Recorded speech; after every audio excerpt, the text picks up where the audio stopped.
Iawn, plis trowch gyda fi i Efengyl Luc ar benod gyntaf. Fe ddechreuwn ni wythnos diwetha ar Luc 1 a dyn ni'n parhau yn Luc 1. Dwi yn ymddiheuro, os dim lot fawr o lais da fi dal i fod, so plis gweddiwch y bydd yn para tan diwedd y dydd yn fwy na dim, achos dwi'n excited iawn am heno yn enwedig.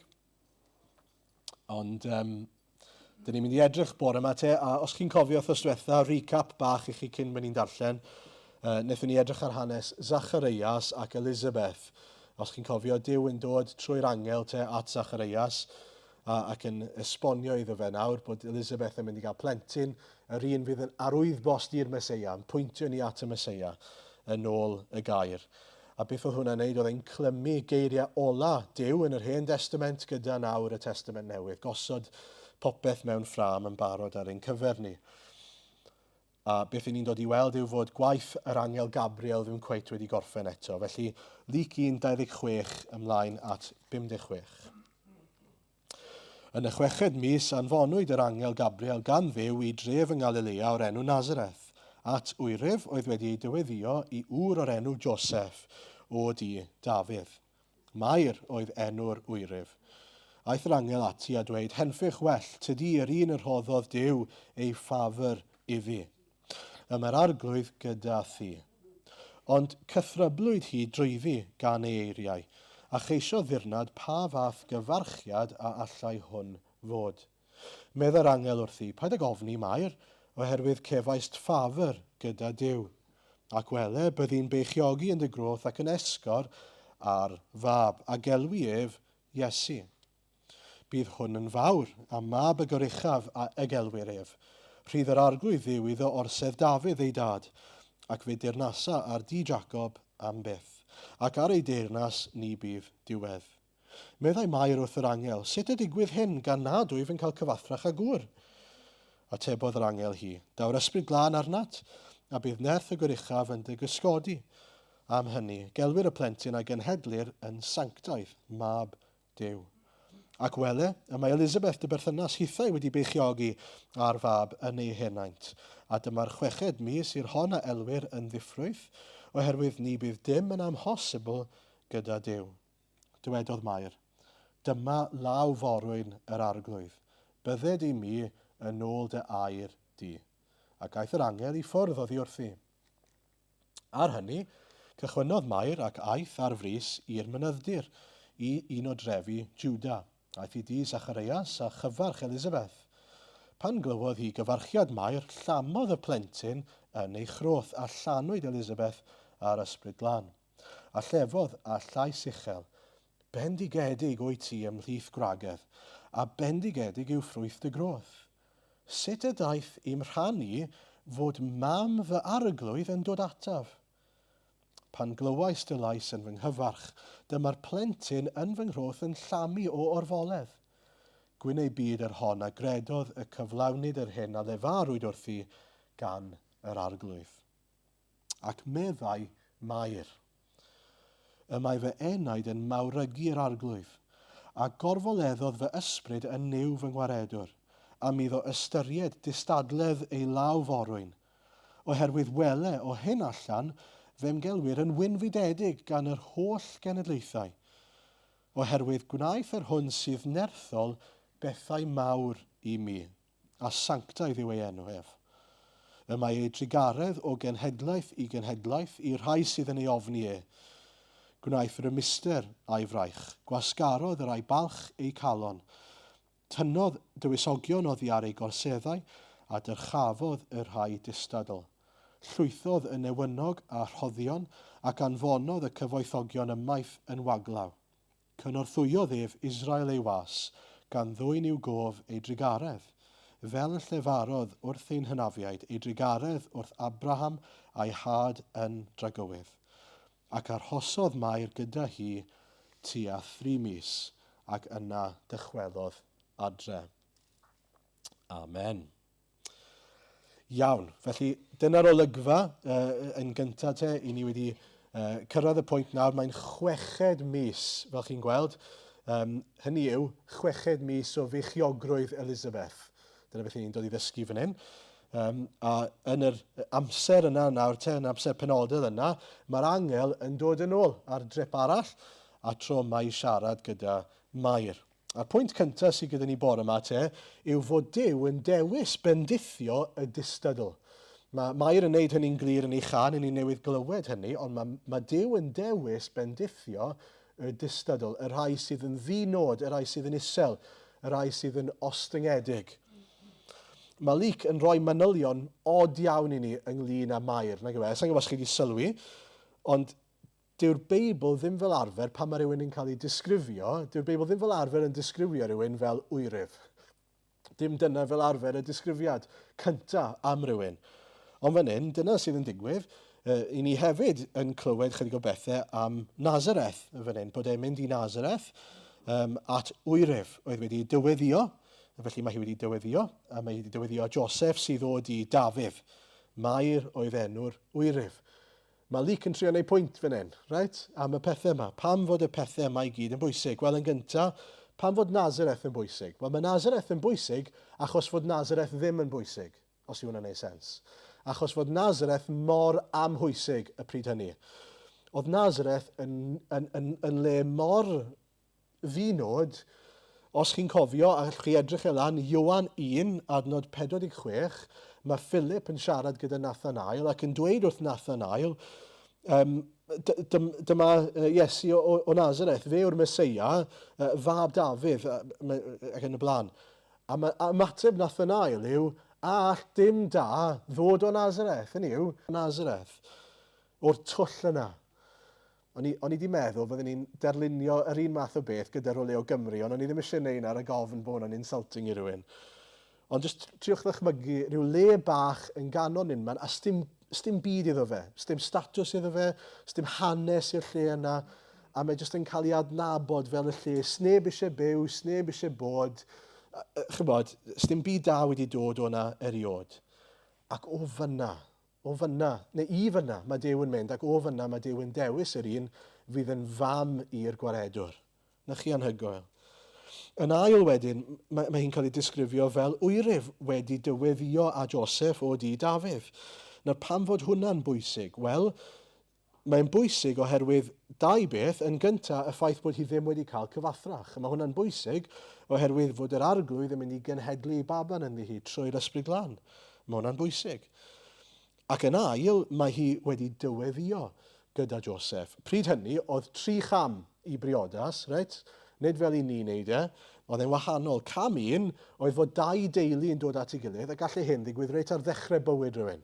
Reit pan oedd y plant yn fach. Gallai reit, fi eisiau dy blentyn di i briodi fy mlentyn ni. Ti'n cytuno? Yeah? Shake hands on it, great, na fe. Dim dyna bydden nhw'n neud, felly cyfnewid sandal neu rhywbeth od fel nawn nhw'n neud pryd hynny. A mae hwnna'n digwydd yn rwth, nag yw e. Ond beth bynnag, bydden nhw'n neud hynna gyntaf fel cam 1, yr ail gam wedyn, y dyweddiad, fydde bod nhw'n yn gwneud cyfamod gyda'i gilydd, y 2 berson, tua blwyddyn cyn y briodas, a bydde hwnna wedyn yn contract, binding contract, bydde fe'n ymrwymiad swyddogol. I'r fath raddau, a ni'n darllen am hyn nes ymlaen ag unrhyw, mae Joseph yn ystyried ysgaru. A rheswm dros hynny yw bydde rhaid bod e'n ysgaru achos bod nhw wedi dyweddio. Dyna pa mor binding oedd e, right? A beth i ni'n dod i ddysgu yw fod yr arglwydd ar yr union amser cywir, lle mae'r ymrwymiad wedi ei wneud ac eto does dim cyfathrach wedi bod yn dod ac yn siarad i mewn y sefyllfa. Beth i ni'n dod i weld yw fod Mair y candidate perffaith mewn un ystyr, ac hynny i gyd, does dim byd yn special am Mair. A mae Mair yn hynod o ymwybodol o hynny. Mae hi'n hynod o ymwybodol o'r ffaith bod yna ddim byd yn special amdani hi. Mae hi jyst yn rhywun o Nazareth sydd digwydd bod yn y sefyllfa yma. A mae hwnna'n gwbl wir. Ac wrth gwrs, yr unig beth falle gallech chi ddweud sydd yn special, ac eto dyw hi ddim wedi dewis yw fod hi o di Dafydd. Hynny yw, o'r llinach yr un mae'r arglwydd wedi addo, bydde fe'n dod ar Meseia iddo fe. O, mae hwnna trwy Joseph hefyd, ynddo fe? Ac felly, does dim byd yn arbennig am Mair. A mae ymateb Mair yn dangos hwnna i ni. Os chi'n sylwi, yn y darlleniad, mae'r angel yn dweud rhywbeth rhyfeddol wrthi, henffych well, adnod 28, tydi yr un yr choddodd Duw ei ffafr iddi, mae'r arglwydd gyda thi. A'i ymateb hi yw, beth? Be ti'n sôn am? Pan bod ti'n disgrifio fi fel y person yma, lle sydd wedi cael ei bendithio mewn rhyw ffyrdd rhyfeddol, dwi'n neb. Mae'n cythryblu hi, bod hi dan rhyw ffafr mawr. Cythryblwyd hi drwyddi gan ei eiriau, a cheisio ddirnad pa fath o gyfarchiad allai hynny fod. Hynny yw, wrth natur, does na ddim byd yn arbennig amdani hi. Mewn un ystyr, bydde hi felly'n ymateb ac yn dweud, wel, wyt ti wedi cael y mair anghywir, Gabriel, fan hyn, achos sa'n siŵr os ti fod yn siarad gyda fi. Nid ymateb mair yw o'r diwedd mae rhywun wedi sylweddoli fy motensial i. O'r diwedd mae rhywun wedi dod mwyn rhoi y statws i fi'n heiddi. Mae rhywun wedi gweld bod fi y seren fi'n heiddi bod. Na. Beth yw hyn? A mi fyddwn ni'n edrych ar gan Mair mewn munud, neu emyn mawl Mair, sydd yn dangos i ni yn union beth mae hi'n yn teimlo am ei hunan. A beth i ni'n dod i weld yw fod yr arglwydd yn dewis bendithio rhai, mae Mair yn defnyddio'r gair distadl, rhai sydd yn isel, rhai sydd yn neb, rhai sydd yn ymwybodol eu bod nhw'n anheiddiannol, bod nhw ddim yn heiddi beth mae Duw ar fin i'w wneud. Pan mae Duw yn dod ac yn ymyrryd yn ein bywydau ni, mae'n bwysig bod ni gyd yn deall, mae e gyd o ras. Sdim byd i ni wedi wneud. Dwi ddim yn dewis ti neu fi oherwydd bod yna rhywbeth special amdano ni, neu bod rhywbeth mae'r arglwydd i angen yno ni ei fwynau. Na, i'r gwrthwyneb. Sdim byd gyda ni i'w gynnig i'r arglwydd. Sdim ots pwy wyt ti, sdim ots beth dy safon neu dy statws deiarol di, sdim byd gyda ti mae'r arglwydd i angen.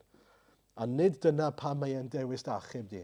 A mae e'n bwysig oherwydd yn ein dydd ni, dyddiau yma, mae pobl yn meddwl bod yna rhywbeth mwy sylweddol am rhywun yn dod yn Gristion pan maen nhw'n rhywun o statws.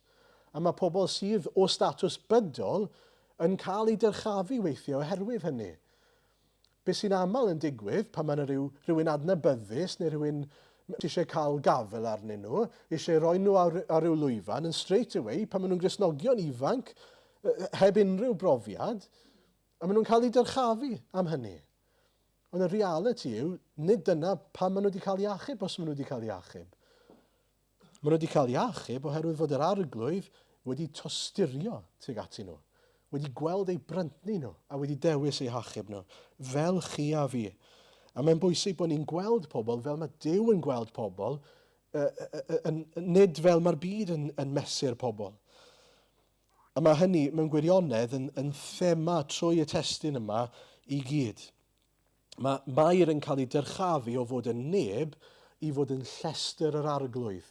Yn rhywun mae'r arglwydd yn mynd i ddefnyddio mewn ffordd rhyfeddol. Dychmygwch nawr, mae hi'n cael meithrin, edrych ar ôl a caru y Meseia. Na chi fraint yw hwnna iddi hi. Yn yr un ffordd, mae'r arglwydd wedi ymyrryd yn ein bywydau ni os y'n ni'n Gristnogion bore yma. Ac i chi neb sydd nawr wedi dod yn llestr parch yr arglwydd. Yn un mae'r arglwydd yn mynd i gyflawni ei bwrpasau trwyddo chi yn eich bywydau. I ni hyd yn oed, fel Mair, yn wahanol yn cael ein galw'n fendigedig.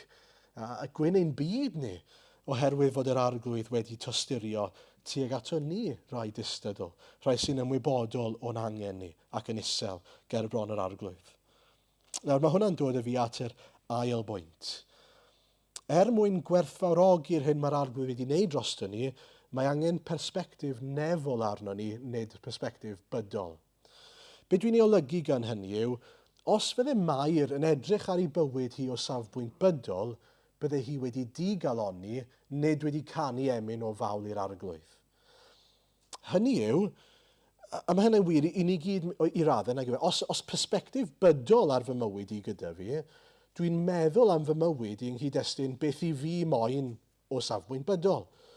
A beth bydde Mair moyn fel safbwynt bydol te? Wel, rhywbeth fel hyn byddwn ni'n meddwl, bod hi'n cael bywyd hir a hapus a distaw, gyda Joseph ei gŵr, bod hi'n cael lot o blant, bod hi'n cael wyrion falle, bod hi'n gweld cwmni seiryddiaeth Joseph y gŵr yn ffynnu falle, yn aelod gwerthfawr yn eich ymuned falle, y math yna o beth. Dyna beth ni'n meddwl, byddai disgwyliadau gobeithio'n bydol hi. Ond mae'r newyddion sydd yn dod iddi hi, achos fod ffafr Duw arni hi, a achos bod hi wedi cael ei bendithio'n fawr, yn golygu fod ei disgwyliadau bydol hi, os oedd ganddi hi nhw, wedi chwalu. Mae popeth yn newid os chi'n sylwi.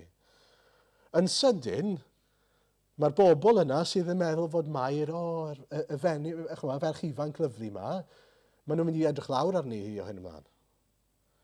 Maen nhw'n mynd i feddwl bod hi wedi cael cyfathrach tu fas i briodas.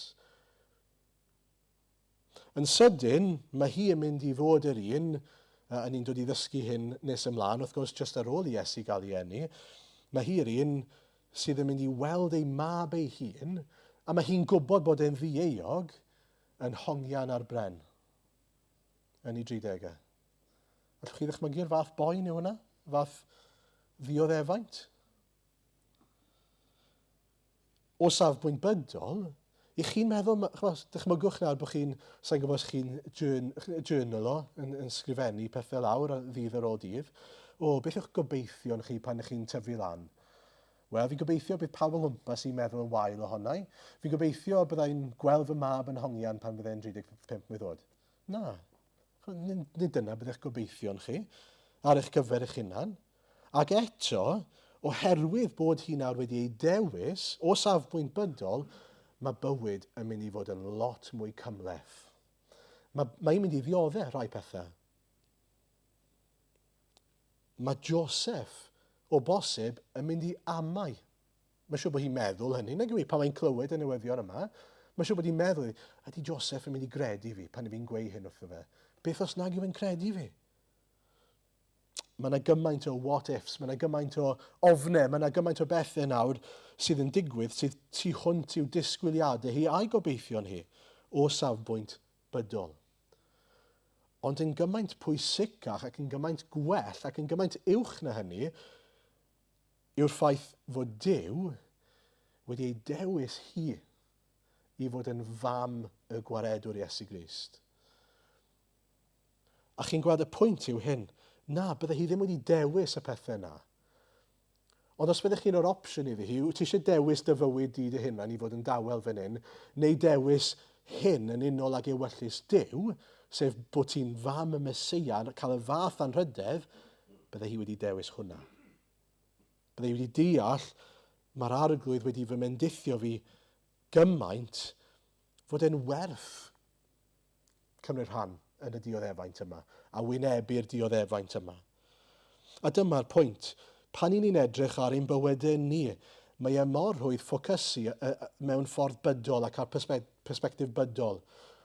Mae'n ddiddorol iawn, ni'n cael sawl sgwrs gyda pobl yn ddiweddar yn ystyried dod yn Gristnogion, a mae'n bwysig cyfrif y gost. Deall, mae yna dioddefaint yn mynd i fod. Ond nid y dioddefaint yw ein ffocws ni, i ni'n ymwybodol, gweitha hyn i gyd, mae yna rhywbeth gymaint mwy yn digwydd yn ein bywydau ni. Pan ni'n dod yn Gristnogion, mae Iesu Grist yn gwneud e'n glir, pan mae e'n dod ac yn presennoli hynny yn ein plith ni, mae'n bywyd ni'n mynd i gymlethu. Mae pethau'n mynd i fod yn anoddach. Mae yna wrthdaro mynd i fod rhwng o chi a'r byd sydd yn cynnwys pobl y byd. Mae pobl yn mynd i feddwl pethau amdano chi. Mae pobl yn mynd i ddweud pethau amdano chi. Mae pobl yn mynd i angytuno gyda chi. Mae pobl yn mynd i feddwl fod y pethau chi'n credu nid yn unig yn bizar, ond yn anghywir ac yn wael. Ydy. A felly mae'ch bywyd chi'n mynd i gymlethu. Ond, cofiwch beth mae'r arglwydd yn gwneud yno chi. Mae wedi'ch cymryd chi o fod yn feirw yn eich camweddau i fod yn fyw â Christ. Mae'r arglwydd nefol, Duw y gogoniant, drwy ei ysbryd, yn presennoli ei hunan yno chi. Mae e'n byw yno chi.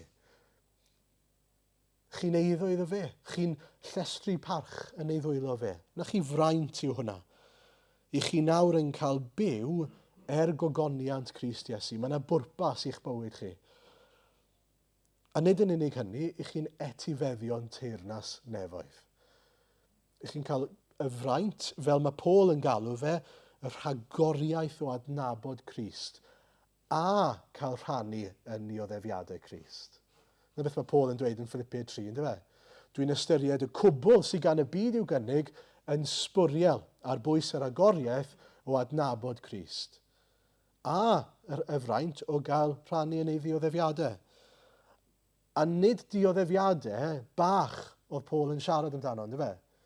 Chi'n cofio nhw? Ail Corinthiaid 11, dyma sut nath Paul ddioddef. Mae hwn yn dod o versionbible.net achos mae'n dweud yn syml i ni gael dilyn yn sydyn. Adnod 24 ymlaen o Ail Corinthiaid 11. Na jyst rhoi eiliad i Geraint i ffindio hwnna, achos nes i'n hofio dweud am hwnna. Wrtho fe, war y teg.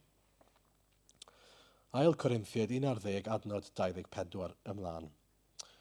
Dwi wedi cael fy chwipio 5 gwaith gan yr Iddewon, y 39 chwip.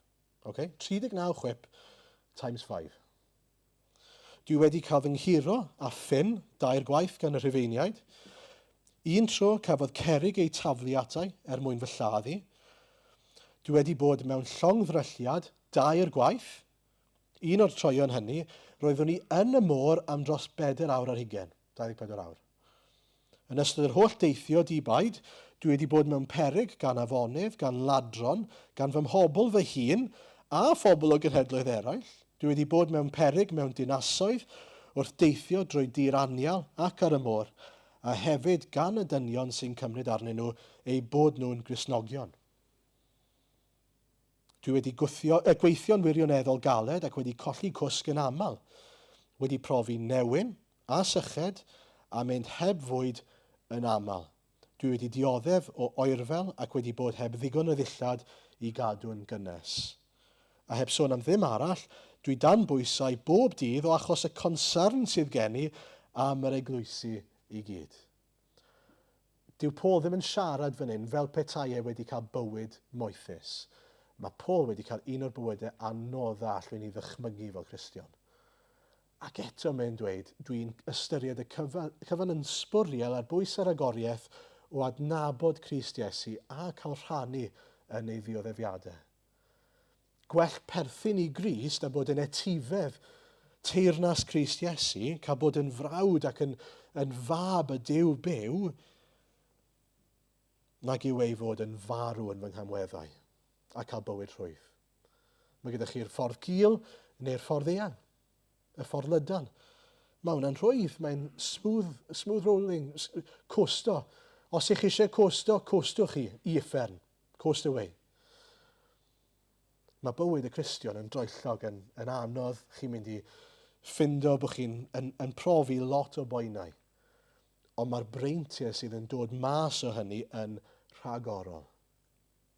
A mae rhaid i ni edrych tu hwnt sy'n sefyllfaoedd ni ar y pethau yna, ar y reality ysbrydol sy'n perthyn i ni. Fel yn datguddiad 2. Chi'n cofio yr arglwydd yn siarad gyda yr eglwys yn Smyrna yn datguddiad 2. Beth mae'n dweud wrthyn nhw? Chi'n cofio adnod 9 fi'n credu yw e? Mae'n dweud chi'n dioddau, chi'n dlawd, ac eto chi'n gyfoethog. Sut allwch chi fod yn dioddau ac yn dlawd ac eto yn gyfoethog? Wedyn mae'n mynd mlaen i ddweud, peidiwch ag ofni am yr hyn fyddwch chi'n dioddef, byddwch yn ffyddlon. Y pwynt yw hyn, o safbwynt bydol, chi'n dioddef a chi'n dlawd, ond yn fy llyged i chi'n gyfoethog. Achos dwi'n tywall pob bendith ysbrydol arnoch chi, a chi'n cael mwynhau y fath gymdeithas gyda fi, y fath freintiau sy'n dod o fod yn iawn gyda fi ac yn cerdded yn ifydd gyda fi yn y byd yma. Ac yr holl ffordd i dragwyddoldeb, wrth gwrs. A dyma mae Mair yn dod i weld. Mae'r arglwydd wedi bendithio fi. Mae'r arglwydd wedi tywall ei bendithio'n arnau.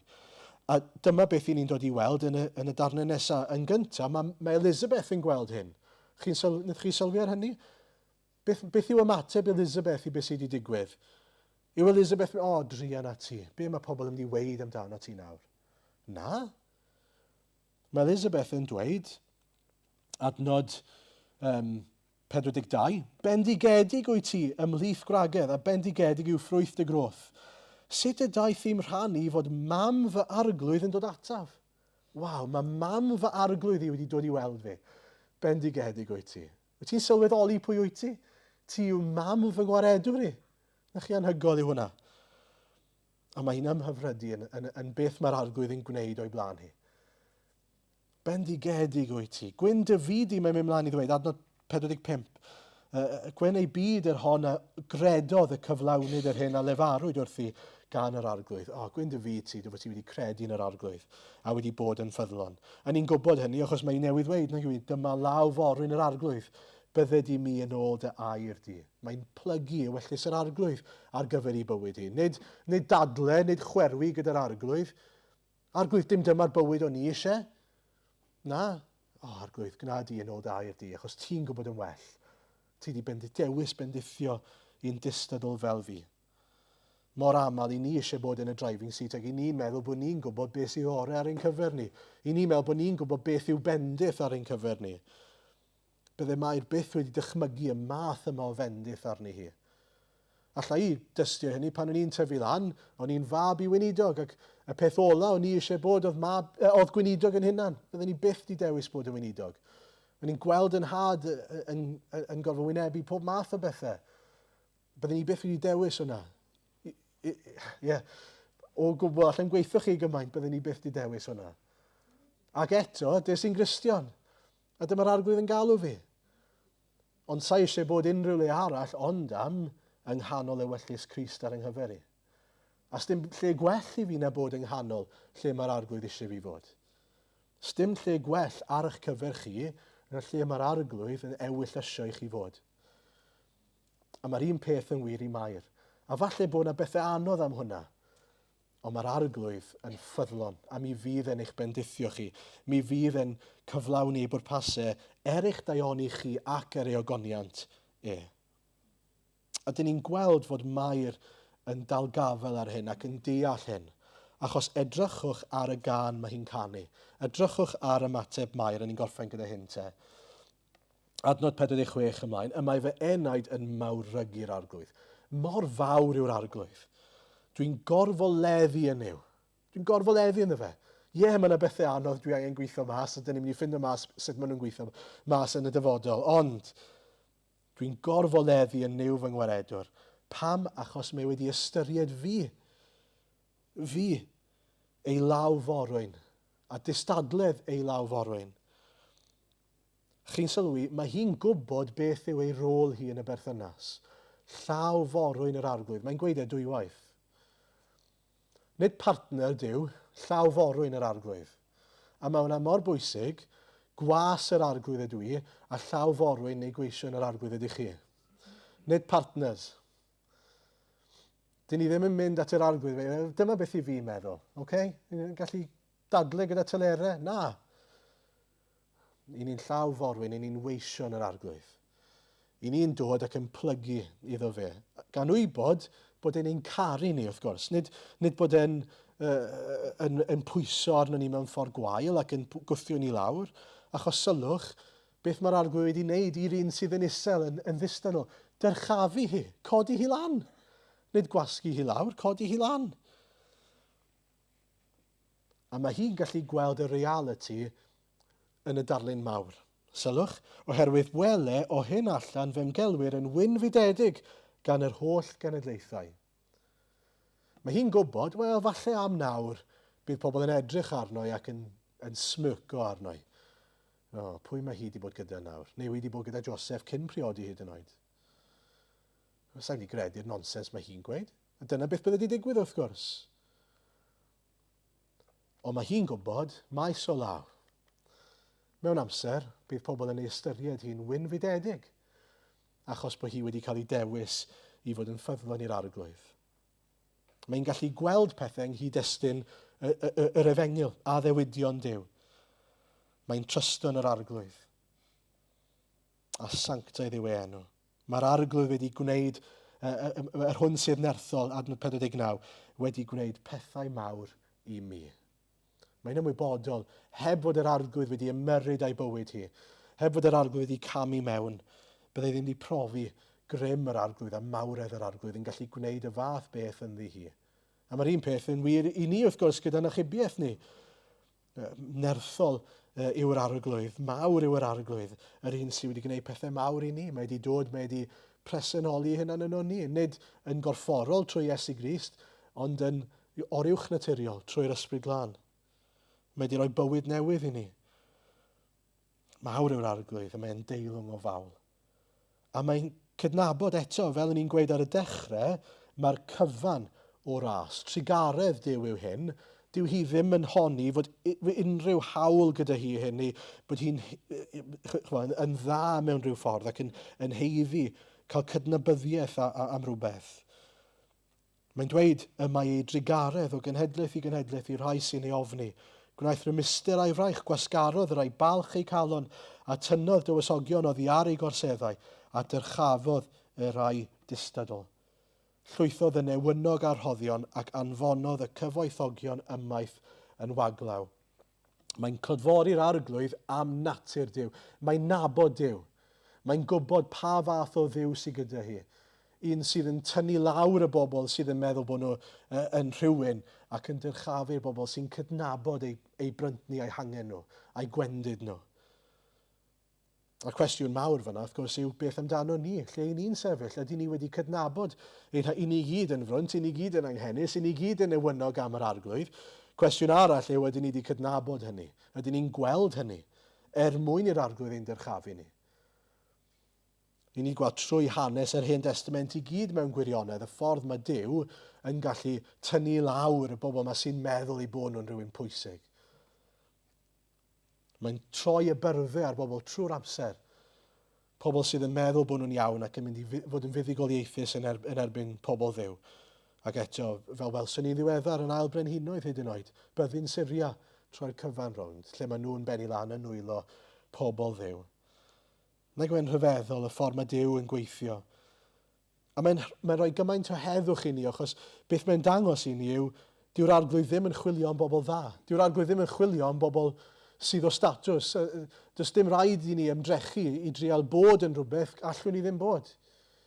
I'r gwrthwyneb, mae'r arglwydd yn dyrchafu pobl sydd yn cydnabod. Dwi'n bechadur, dwi'n frwnt, dwi'n neb, a dwi angen yr arglwydd.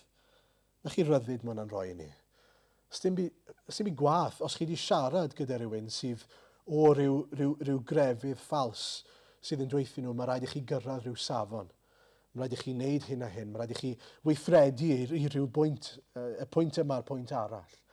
Na chi bwysau roi ar rhywun. Gallen nhw ddim cyrraedd. A mae'r arglwydd yn dweud, chi'n flinderog, chi'n llwythog, dewch ata i. Ac na i roi gorffwystro i chi. Na chi hyfryd yw hynny. Ac i orffen, ar ddiwedd y gan, mae hi'n cofio beth mae Duw yn gwneud fan hyn yn rhan o'r darlun mawr yn ôl hanes hyd yn oed, hanes Duw a'i bobl. Adnod 54 a 55. Cynorthwyodd ef Israel ei was, gan ddwyn i'w gof ei drigaredd, fel y llefarodd wrth ein hynafiaid, ei drigaredd wrth Abraham a'i had yn dragywydd.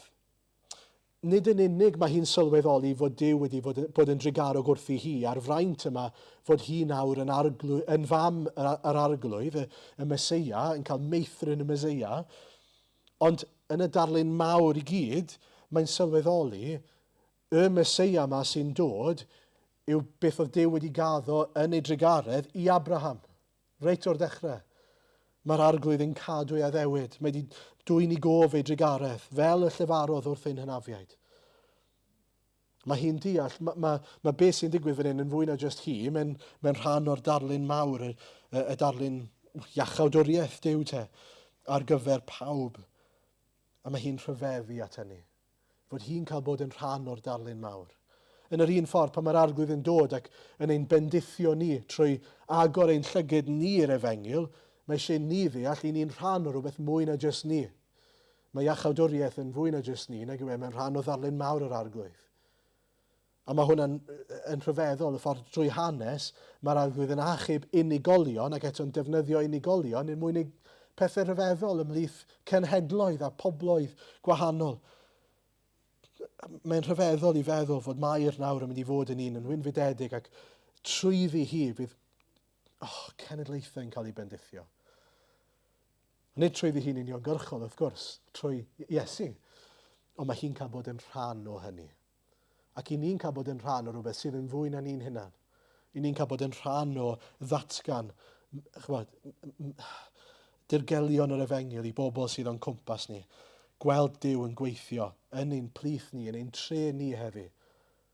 Ydyn ni'n gweddio arglwydd, gad i fi fod yn rhannu fydd o beth bynnag wyt ti'n bwriadu i'w wneud yno ni a trwyddo ni. Fel i ni'n dweud ar y dechrau, falle yna'r peth mwyaf yw bod ni eisiau bod ni'n rhan yng nghanol ewyllus Duw ar ein cyfer ni. Chi bod chi dreulio lot o amser o'ch bywyd yn chwerwi tuag at yr arglwydd achos bod chi ddim wedi cael beth o'ch chi'n meddwl o'ch chi moyn.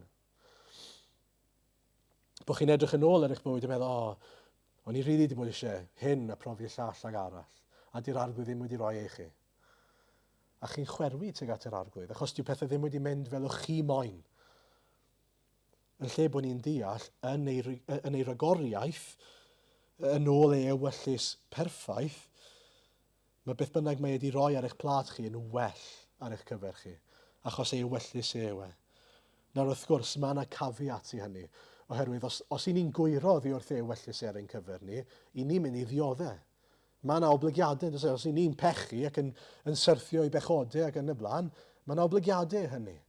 Mae'r arglwydd yn raslo, ond mae'n gallu dod yn ei nôl, wrth gwrs, ond i ni'n mynd i brofi sgil effeithiau ein anufuddod ni, a allai weid hyn, mae rheina mynd i frifo mwy na sgil effeithiau ein ufuddod ni. Falle bod yna boen yn mynd i ddod o ein ufuddod ni, ond y boen fwyaf fydd sgil effeithiau ein anufuddod ni i ewyllus Crist ar gyfer ein bywydau ni. Felly gweddiwch y byddwn ni'n bobl sydd fel Mair yn canu can o fawl gyda'n golwg ni ar y reality ysbrydol yma, yr hyn mae'r arglwydd wedi wneud drosto ni. I chi o dan ffafr Duw, mae'r arglwydd wedi'ch dewis chi, mae'r arglwydd wedi'ch bendithio chi, i chi'n llestri offerynnau yn nwylo y Duw byw, i chi'n blant y Duw byw, i chi'n weision y Duw byw. Na chi fraint yw hynny. Ydyn ni'n gorfoleddu yn hynny, eleni? Ydyn ni'n, ai dyna'ch can chi, neu ydyn ni'n rhy brysur yn cwyno am beth yw Duw ddim wedi rhoi i ni, achos bod ni'n meddwl bod ni'n gwybod yn well. Gadewch i ni ddyrchafu Crist, a bod y golwg uchel o Grist am bod ni eisiau darostwng ein hunain. Ein bod ni'n gweld unwaith eto o'r newydd falle ein distadledd ni er gogoniant i Grist a'i deyrnas. Amen.